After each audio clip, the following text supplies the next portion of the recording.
வணக்கம் நண்பர்களே, நான் கவுன்சிலிங் சைக்காலஜிஸ்ட் எஃப்எம் பாலா. சில வாரங்களுக்கு முன்பு என்னிடம் ஒரு நபரை அழைத்து வந்தார்கள். மனநல ஆலோசனைக்காக வந்த நபர். அவர் என்ன பண்ணிட்டு இருக்காரு அப்படின்னா, ஒரு 2 மாதங்களாக அவருடைய நடவடிக்கையில் திடீர்னு மாற்றம். எப்படிப்பட்ட மாற்றம் அப்படின்னா, அவங்களுக்கு வீடுகளுக்கு தேவையே இல்லாத பொருட்களை அதிக விலை கொடுத்து வாங்க ஆரம்பிச்சிடுறாரு. வீட்டுக்குள்ள ஃபர்னிச்சர் முதற்கொண்டு எது தேவையில்லையோ அதெல்லாம் போய் விலை மதிப்புள்ள பொருட்களை அதிகமாக காசு கொடுத்து வாங்க ஆரம்பிச்சிடுறாரு. அந்த வீடுகளுக்குள்ள அந்த பொருள் சேர ஆரம்பிச்சிருது. எதற்கெடுத்தாலும் கோபம். இதெல்லாம் எதுக்கு வாங்குறீங்க, எப்படி நம்ம கடன் அடைக்க முடியும்னு அவங்க மனைவி கேட்கின்ற பொழுதெல்லாம், எனக்கெல்லாம் பணம் வரும், அந்த பணம் சம்பாதிக்கக்கூடிய மிகப்பெரிய சக்தி எங்கிட்ட இருக்கு, நீ எல்லாம் தலையிடாத, நான் எல்லாம் பார்த்துக்குவேன் அப்படின்னு சொல்லி அளவுக்கு அதிகமான கோபப்பட்டு அவங்களுடைய வாயை அடைத்து விடுவது.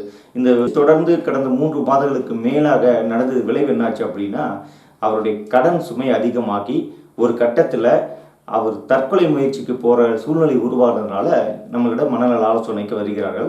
அவருக்கு வந்திருக்கின்ற பாதிப்பு என்பது பைபோலார் மூடு டிஸார்டர். பைபோலார் மூடு டிஸார்டர் அப்படிங்கிறது இப்போ சமீப காலமாக நிறைய பேருக்கு இந்த பிரச்சனைகளுக்கான தாக்கம் இருப்பதை நம்ம பார்க்க முடிகிறது. நம்ம மனம் என்பது ஒரு சமநிலையில் இருக்கும்.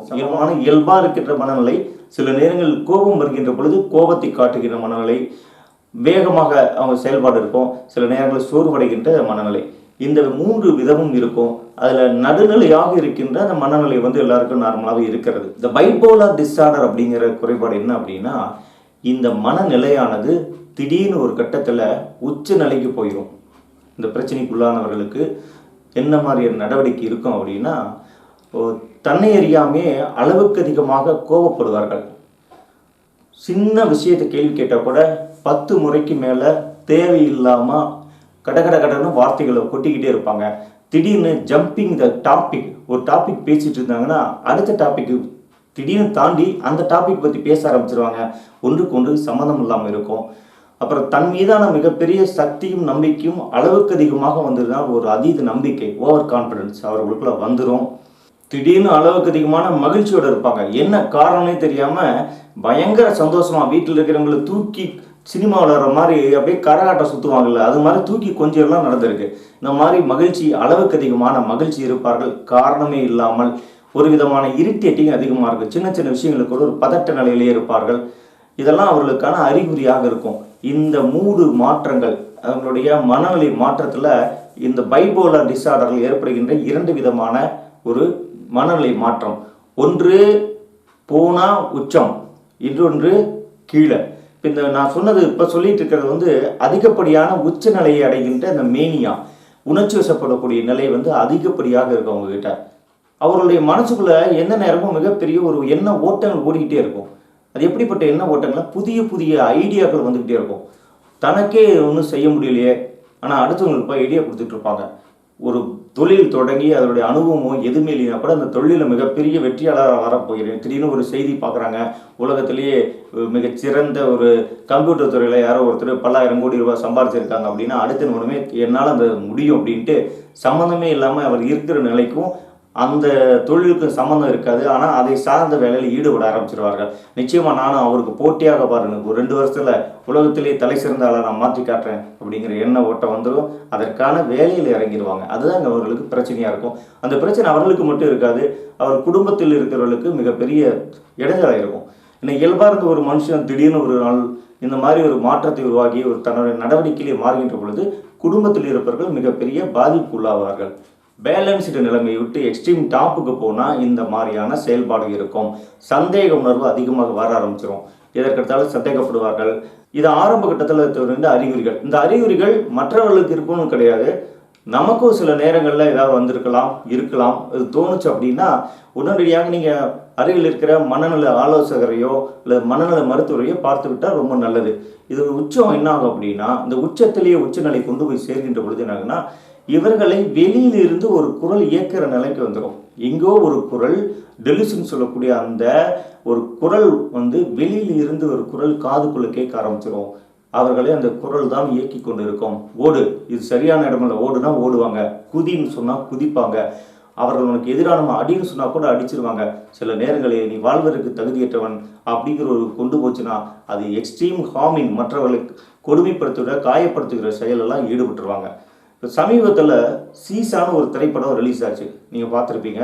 அதுவும் அந்த படம் வந்து கதை சொல்லி தயாரித்தது ஒரு பிரபலமான மனநல மருத்துவர் தமிழகத்திலே டாக்டர் கே செந்தில்வேலன் அப்படின்னு அவருடைய கதை. அதில் இந்த பைபோலார் டிஸார்டரால் பாதிக்கப்பட்டிருக்கிற அந்த கதாநாயகனை பற்றிய தான் அந்த கதைக்கு வரும். அது எதனால் அந்த அந்த பிரச்சனை அவருக்கு வந்தது அப்படிங்கிறது அந்த படத்தில் காமிச்சிருப்பாங்க. அது எக்ஸ்ட்ரீம் எண்டில் போன ஒரு மேனியா, ரைட்டு. அடுத்தபடி என்ன, லோயஸ்ட் எக்ஸ்ட்ரீம் லோ. எக்ஸ்ட்ரீம் லோங்கிற என்ன, டிப்ரெஷன் நிலை, மனச்சோர்வு நிலை. எப்படி அளவுக்கு அதிகமான சக்தி அந்த மேனியா நிலைமையில் இருக்கின்ற பொழுது அவர்கள் வந்து தூக்கம் குறைஞ்சி போயிடும். 3 மணி நேரம் 2 மணி நேரம் தான் தூங்குவாங்க ஒரு நாளைக்கு.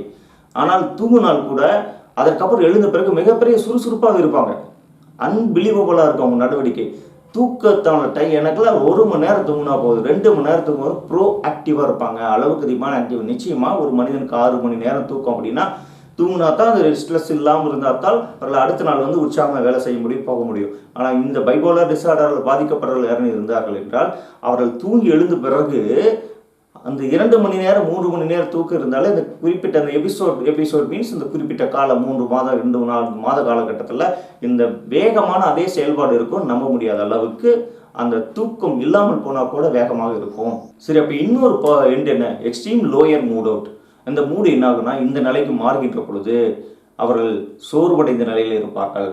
வார்த்தைகள், ஒரு சில வார்த்தைகள் பேசுறதே அபூர்வமாக இருக்கும். தன் மீதான தன்னம்பிக்கை இருக்கு பார்த்தீங்களா, அந்த நம்பிக்கை தன்மை குறைஞ்சிரும். அள்ளி கொண்டு திடீர்னு தானம் பண்ணுறது, கையில் இருக்கிற காசு கடன் வாங்கி அடுத்தவங்களுக்கு செஞ்சு ஃபோட்டோ போடுறது, இந்த வேலையெல்லாம் செஞ்சுட்டு இருந்தாங்களோ அதுக்கு நேரு உள்டாவாக அது அப்படி எதிராக வீட்டில் அப்படியே பதுக்கி கிடப்பாங்க.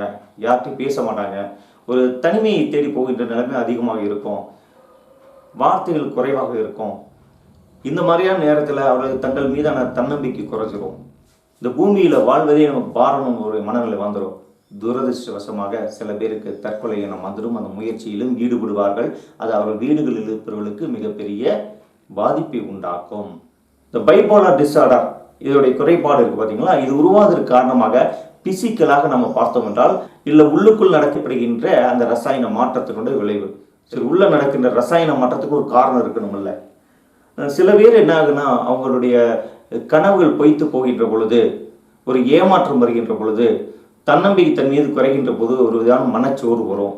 ரொம்ப ரொம்ப விரும்பின ஒரு பொருள் தன் கையை விட்டு போனால் அந்த போகின்ற சூழ்நிலையில் அதை ஏற்றுக்கொள்ள முடியாத மனநிலை வந்துவிட்டால் இந்த மூடு டிஸார்டருக்கான ஒரு வாய்ப்பு இருக்கும். ஒரு அப்பா, அந்த சீசா திரைப்படம் பார்த்தீங்கன்னா தெரியும், கதாநாயகனுடைய அப்பா செல்லம்மா அவர்கள் வளர்த்திருப்பாங்க. அப்படி செல்ல மகனாக வளர்ந்த அந்த இளைஞன் வந்து திடீர்னு அவங்க அப்பா தவறி போகின்ற பொழுது ஏற்படுகின்ற சடன் பேர்டன், சுமை, என்னன்னே தெரியாமல் ஒரு பொறுப்பு ஒப்படைக்கின்ற பொழுது அதில் ஏற்படுகின்ற தோல்வி, அது ஏற்படுகின்ற அழுத்தம், ஐயோ நம்ம தோத்துட்டோமோ, இவ்வளோ பெரிய விஷயத்தை நம்மகிட்ட கொடுத்து ஏமாந்துட்டோமோ அப்படிங்கிற ஒரு பதட்ட நிலை உள்ளுக்குள்ள உருவாகின்ற பொழுது, தன்னம்பிக்கை குறைகின்ற பொழுது இந்த பைபோலார் டிஸார்டருடைய பாதிப்புக்கு உள்ளாகிறார்கள். ஒரு தோல்வி, ஒரு ஏமாற்றம், இது எல்லா நேரங்களிலும் வந்து கொண்டு தான் இருக்கும். கடல் அலை போல அப்படி ஏற்றத்தாழ்வுகள் இல்லாமல் மனித சமூகம் வாழ முடியாது. நம்பிக்கையோடு இருக்கிற முதல்ல கற்றுக்குங்க. இந்த பைபோலார் டிஸார்டர் யாருக்கெல்லாம் வருங்களா கணக்கெல்லாம் கிடையாது. ஒரு 15 to 35 வயசுக்குள்ளே இருக்கிற ஆண் பெண்களுக்கு அதிகமாக வரக்கூடிய வாய்ப்புகள் இருக்குது. ஏன்னா அந்த வயது தான் அவருடைய கனவுகளை நிறைவேற்றக்கூடிய வயதுங்கின்ற பொழுது அங்கே ஹடில்ஸ், தடைகளை சந்திக்க வேண்டிய சூழ்நிலை வரும். அப்போ தடுமாற நிலைமை வருகின்ற பொழுது, தன்னம்பிக்கை குறைகின்ற பொழுது, சில பய உணர்வு வருகின்ற பொழுது, இந்த எல்லா பொழுது இந்த பைபோலார் டிஸார்டர் வருவதற்கான சாத்தியக்கூறு இருக்கிறது. 40 வயசுக்கு மேலே இருக்கிறவங்களுக்கு வரக்கூடிய வாய்ப்பு இன்றைக்கி சூழ்நிலையில் இருக்குது. ஏன்னா பொருளாதார மாற்றம் வந்துருச்சு, பணம் சம்பாதிக்கணும், தேடல் அதிகமாகிருச்சு, குழந்தை குட்டியை காப்பாற்றணும், இத்தனை விஷயங்கள் இருக்கின்ற பொழுது அது நம்மளை கொஞ்சம் தொந்தரவு பண்ணத்தான் செய்யும். அதற்காக மனச்சோர்வு அடைந்து விடக்கூடாது நண்பர்களே. அதை சுற்றி இருக்கிற நண்பர்களில் யாருக்காவது இந்த பிரச்சனைகள் இருந்தாலோ இல்லை தனக்கே இருந்தால் கூட நீங்கள் உடனடியாக மனநல ஆலோசகரை சந்திப்பது மிக்க நல்லது. இல்லை இன்னும் மனநல மருத்துவரை பாருங்கள். சளி, காய்ச்சல் போலத்தான் இன்றைக்கு மனநோய் சம்பந்தமான அத்தனை பிரச்சனைகளும் சமூகத்தில் அறிவியல் உலகம் உங்களுக்கு எல்லா வகையிலும் சரி செய்வதற்கான வாய்ப்பை தந்திருக்கிறது. இது உங்களுக்கான வாழ்க்கை. நம்பிக்கையோடு பயணியுங்கள். இனி வரும் பொழுதெல்லாம் இனிதாய் அமையட்டும்.